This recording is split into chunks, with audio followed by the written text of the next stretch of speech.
what is that guy doing? Does he not know that we could literally all see him? Like, look at him. He looks so goofy walking around with his flashlight in the middle of the dark. He's about to find out why we don't do that. Guys, it's that time of the year. Night games are a thing. So I want to talk about how to actually play Airsoft at night, what you need, what type of gear you need, and how you need to use that gear to effectively play Airsoft. But before we start, please like, comment, and subscribe.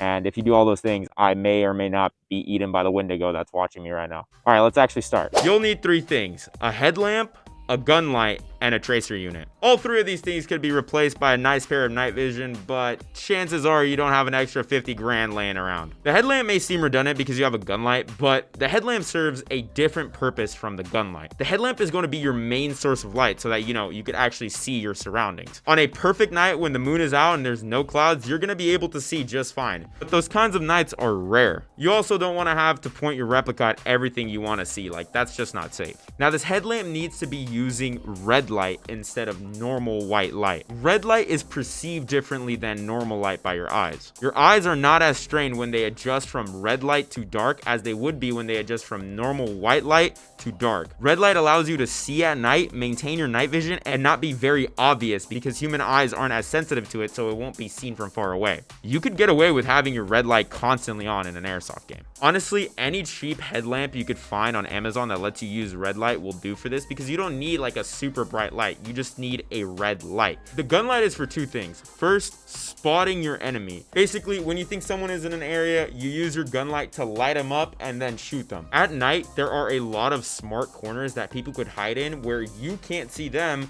but they can see you. So it's really nice to have a gun light so you could light them up and flush them out of those corners. Secondly, you want to have the power to blind them. Remember, the whole reason why we're using red light is because white light induces a very harsh reaction from your eyes. Well, we want to use that effect against our opponents. When you turn on a bright light like that at night in their direction, it's basically like getting hit with a flashbang. I have personally been on the receiving end of an airsofter using this strategy, and I'm gonna tell you right now, it works really well. It all depends on how strong that light is. Like, if you're using an actual gun light with a whole lot of lumens, you're gonna blind the crap out of somebody. But if you're using a cheap $5 light that you like zip tied to your gun, it's not gonna really work. Remember though, when you turn on that gun light, everyone on the field is gonna see you, so use it sparingly.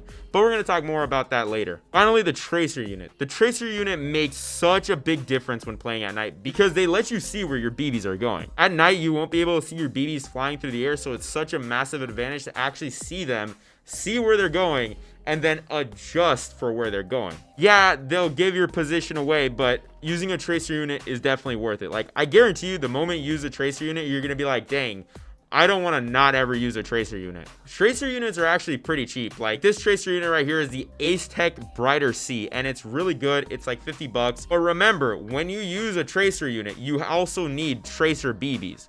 Like, the tracer unit isn't just gonna light up your normal BBs. So remember, you need a tracer unit and tracer BBs. Most airsoft guns have negative 14mm threads, and that's what most tracer units are made for.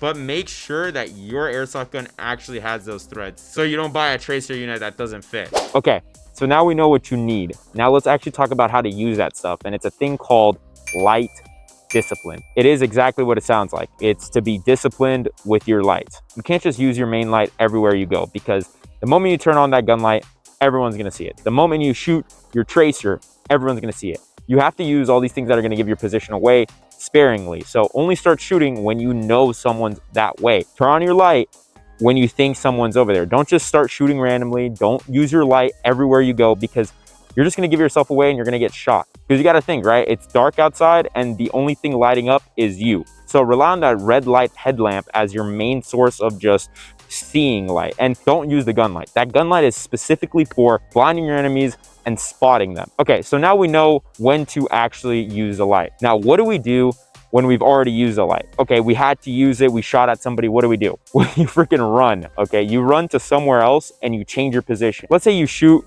and then you turn off your light, they're just gonna shoot where you're at, and if you're still there, you're gonna get hit. So the moment you turn on that light, you shot, whatever, move to somewhere else, and don't move somewhere else close, because them knowing where you are is, yes, a disadvantage, but it could be a really good advantage if you've already moved. They're gonna still be focused on that general area where you were at before, because that's the last place they remember you being at. But yeah, that's for the fighting aspect of playing at night. Obviously, you want to have that red light, and I know the red light's going to give you away a little bit, but you want to have that. Outside, there's a lot of holes, there's a lot of stuff, you know, maybe snakes, whatnot. So you don't want to freaking fall into that. So use the red light for seeing, gun light for shooting. Does that make sense? Now, more gear-wise for playing airsoft at night, you want to wear some long pants. I recommend jeans and boots. There's a lot of stuff you could get snagged on, and you don't want to be doing it in shorts. That's basically it on how to play airsoft at night. Go out there, play some airsoft, have fun, and do it at night. Especially here in Arizona, playing airsoft at night, so much better than during the day. Go to the gym and have a good one. Bye-bye.